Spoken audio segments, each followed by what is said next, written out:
The new moon is essentially bringing harmony and balance, but it's also coming with some inner conflicts and tension or perhaps fated events. That's right, you heard it here. On October 21st, the new moon is happening in Libra. Libra. Okay, it is squaring Jupiter, it is forming a square to Pluto, it's also forming a T-square altogether. Now, it is also forming a yod with Uranus, Neptune, and Saturn. But you know what? At least it's not an eclipse, right? There have been worse aspects, right? Well, I guess the universe is gonna have to send more than thoughts and prayers. Sonny, all you sending is vibes right now. For Aries, the new moon is taking place in your 7th house of relationships, partnerships, interpersonal connection, business contracts, marriage and union sold separately results may vary. Call now. New emotional cycles happening around the close connections in your life, but also with the relationship that you have with yourself. It's the best relationship one could ever have. Now, do allow your emotions to serve as a guidance, or at least your intuition, to see which connections are right for you with Jupiter squaring from your 4th. This can be with friends, groups, network circles, if you will. Pluto's also squaring from your 11th, too. But you know what? To alleviate yourself from the inner conflict and tension and to activate the yod, you gotta tap into yourself, identity, independence, taking action after your life's direction. Tap into that first house energy. You know it's all about me. You know it's all about me. But watch for taking impulsive and spontaneous action. I'll just mess everything up. And I do also recommend spending time by yourself to better understand your unconscious qualities, because if not, you end up ushering in a relationship that you think is for you, but in reality, they're just mirroring back those unconscious qualities. Gotta give that the chop so you don't flop. You're essentially learning what's gonna align with you on the external. I love that for you, though. For Taurus, the new moon is taking place in your 6th house of daily responsibility and operation, work, schedule, routine around personal development and physical health. New emotional cycles happening in your day-to-day. You're letting things go your way, but I recommend intuition guide the way too. Hey, it can lead to more fulfillment, you taking care of yourself, you showing up for yourself, filling up your own cup, not filling up somebody else's to your detriment.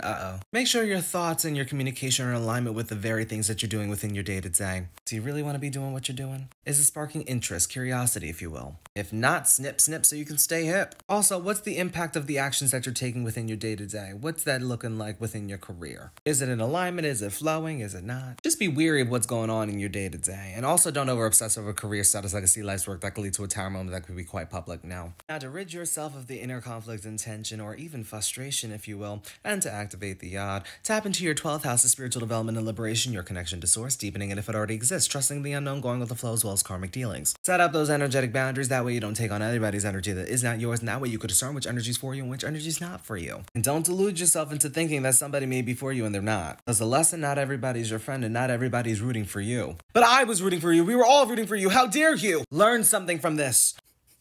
Oh, it's also a great time to value your unconventionality, what makes you different. It also keeps you empowered too. Could lead to sudden financial gain as well. Do with that what you will. For Gemini, the new moon is taking place in your 5th house of authentic expression, building up your confidence, putting yourself out there, shining your light, and not dimming it because of other people's projection, baby. Love, children, and romance will also play a role here too. New emotional cycles happening around having fun, enjoying life, going out. Be sure to tap into your inner child and creativity. It leads to emotional fulfillment for you. This new moon, pretty easy for you. It's really all about keeping in alignment for the most part. Jupiter from the 2nd house just asks you, are you valuing yourself, and is that in alignment with your authentic expression? Pluto squaring from your 9th is asking you, are you actually in alignment with the very things that you're trying to call into your life? And if there's any inner conflict and tension there, you need to tap into your 11th house of friends, groups, networks, organizations, and the execution of your future endeavors. Embrace the weirdness, the quirkiness, the things that make you different. Be the trendsetter.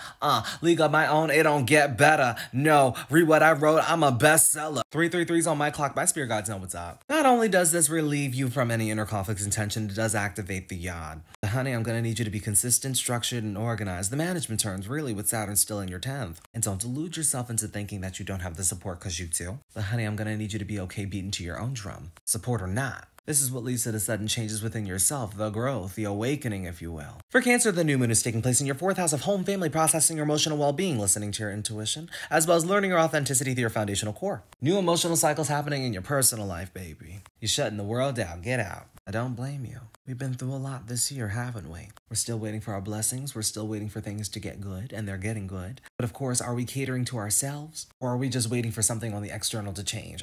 Now's not the time to take impulsive action, though. That can cause inner conflict and tension. And also, holding on to things that no longer serve you can also cause inner conflict and tension too, but I recommend you just prioritize your healing journey, go below the surface and examine the darker aspects of life, and make peace with your past. Now, to alleviate yourself of any inner conflict and tension, you gotta tap into your 10th house of career, status, legacy, life's work, success, and recognition, sold separately, results may vary. Call now. I do want you to be aware that things are happening behind the scenes. And I know that you've been hearing that, oh my god, things are going to get better for Cancers, but when are they actually getting better? Honey, you still got Jupiter in your first house for another couple of months. She is yet to go retrograde. This is not the best that it's getting. Calm down. Remember, you're being tested and you're being shown the reality of what you're manifesting with Saturn in your ninth. So please be aware of your unconscious tendencies because those are also manifesting too. Spend time by yourself, love them, feed them, clothe them, and stop the crying. But honey, slow and steady wins the race, says Grace. It takes a long time because it's gonna last a long time. But if you want your fast food order, here you go. Just kidding, you don't get the fast food order because you already know you're manifesting more than that.